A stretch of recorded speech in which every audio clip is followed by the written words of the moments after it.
As the children wander the streets at night for Halloween, I sit at my desk and I thought I might do a reading of Zac the Zombie back from the dead.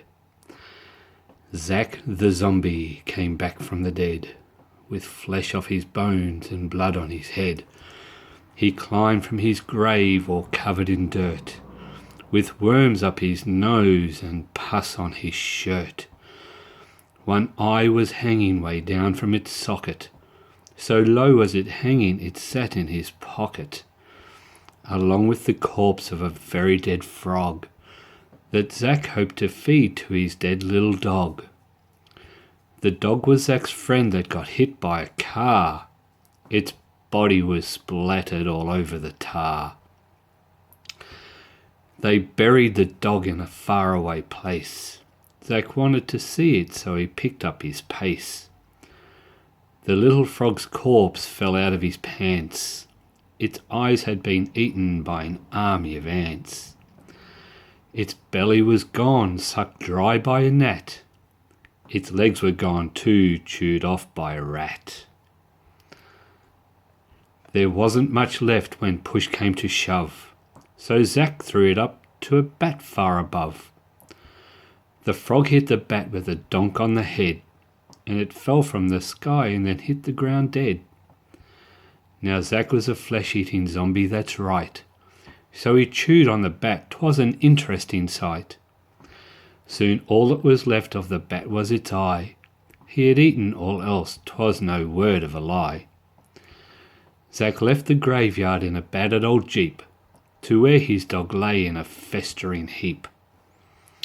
He came to where they had buried his friend, and dug up the dirt till the very end. He saw his dog that was covered in pus, by now looking like it was hit by a bus. He reached out and touched him, and boy did he pray that his dead little friend would wake up and play. Then thunder did roar and lightning bolts struck, and the little dog woke. What wonderful luck! The little dog climbed from its deep little grave. Its tongue it did loll, and its paw it did wave. It jumped up on Zac and did scratch at his shirt. They laughed really hard as they played in the dirt. But it didn't take long for Zac to feel sad, for its leg had come off. Oh God, this was bad. Zac wanted to put it straight back on his dog, but the broken off leg was stuck in a bog. At least it wasn't the little dog's heart, which in spite of the medics just wouldn't restart. So Zac had a bit of a think about it, and thought to ignore that he'd taken a hit, that a three-legged friend would be better than none, and it sure would be funny to look at him run.